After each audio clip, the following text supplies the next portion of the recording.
Olá!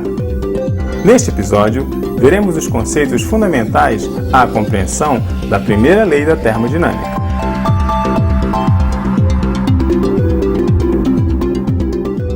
Podemos dizer que a termodinâmica está baseada em algumas generalizações, também conhecidas como princípios ou leis da termodinâmica. Essas leis regem as transformações e conversões de energia. Entende-se por conversão quando uma modalidade de energia se transforma em uma outra modalidade. Nós podemos observar esses fenômenos em diversas situações no nosso dia a dia. Por exemplo, ao queimarmos um pedaço de lenha, a energia contida na lenha é transformada em energia térmica, gerando calor. Esse calor pode aquecer uma caldeira, gerando vapor. Esse vapor pode ser utilizado para mover uma locomotiva, por exemplo. Temos, assim, a transformação da energia térmica em energia de movimento, ou seja, energia mecânica.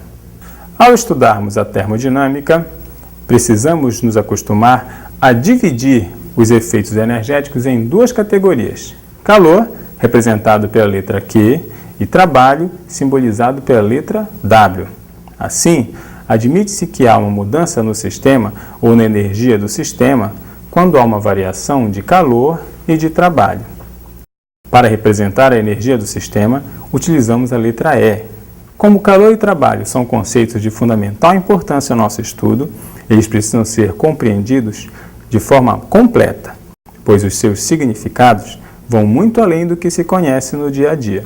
Vamos definir agora calor. Calor é qualquer quantidade de energia que escoa através das fronteiras de um sistema durante uma mudança de estado devido à diferença de temperatura entre o sistema e suas vizinhanças.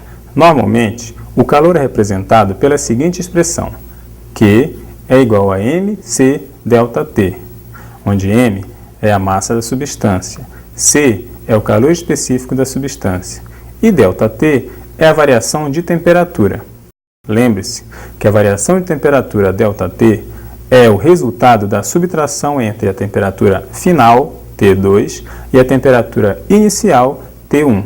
O calor específico define a variação térmica de uma substância quando esta recebe uma determinada quantidade de calor.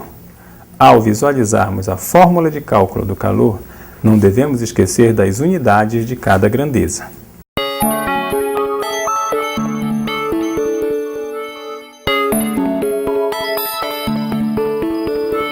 Ao falarmos de calor específico, representado pela letra C, não podemos esquecer que esta é a grandeza que simboliza a quantidade de calor necessária para elevar em 1 grau Celsius a temperatura de 1 grama de substância.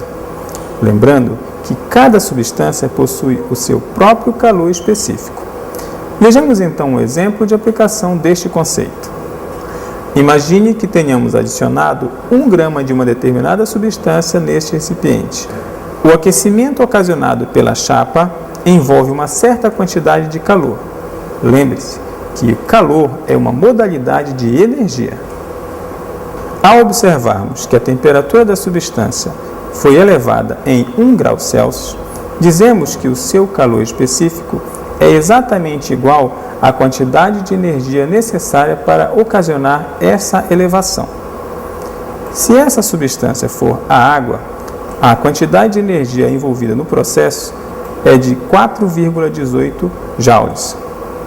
Para efeito de cálculo, é necessário conhecermos uma outra unidade de medida, a caloria.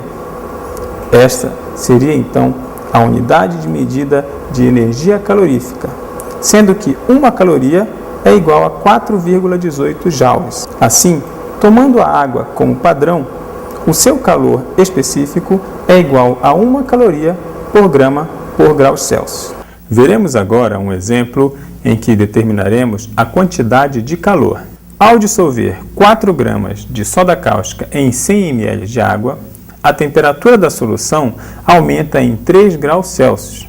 Vamos agora determinar a quantidade de calor liberada pela dissolução da soda cáustica. Como dados, temos a densidade da solução, que é de 1 grama por ml, e o calor específico, que vale 1 caloria por grama graus Celsius. Primeiro, para a solução, escrevemos os dados fornecidos pelo problema. Utilizamos a fórmula do calor, substituímos os valores na fórmula, não devemos esquecer das unidades das grandezas. Fazemos então os devidos ajustes nas unidades e na matemática até o resultado final. É importante destacar que o cálculo realizado nesta situação só foi possível porque, teoricamente, utilizamos um recipiente que não permite a troca de calor com o meio externo. Um exemplo desse tipo de recipiente é a garrafa térmica. Vale lembrar que quando uma transformação ocorre sem a troca de calor com o ambiente, dizemos que essa transformação é do tipo adiabática, conforme vimos no primeiro episódio. Para avançar no estudo da termodinâmica, é necessário também conhecer o conceito de trabalho. Trabalho é qualquer quantidade que escoa através das fronteiras de um sistema durante uma mudança de estado e que é completamente convertida na variação da altura de uma massa nas vizinhanças. Acompanhe a ilustração. Supomos que no interior deste cilindro que contém um êmbolo móvel esteja ocorrendo uma reação com liberação de gás. A liberação de gás realiza trabalho suficiente para elevar o êmbolo. O conceito de trabalho aqui estudado é consequência da definição física de trabalho representada pela fórmula W é igual a força vezes deslocamento. Assim, podemos dizer que o trabalho mecânico é dado pelo produto entre a força aplicada e o deslocamento do objeto. Veja no exemplo.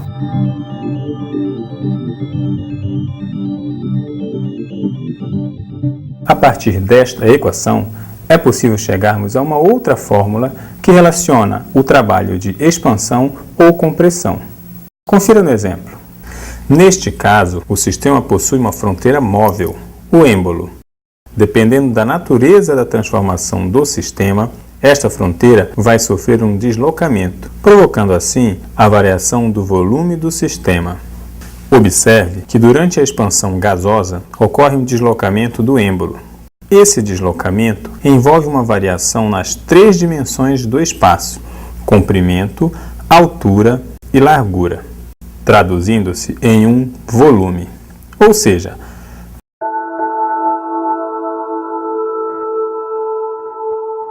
matematicamente, temos que o trabalho é dado por.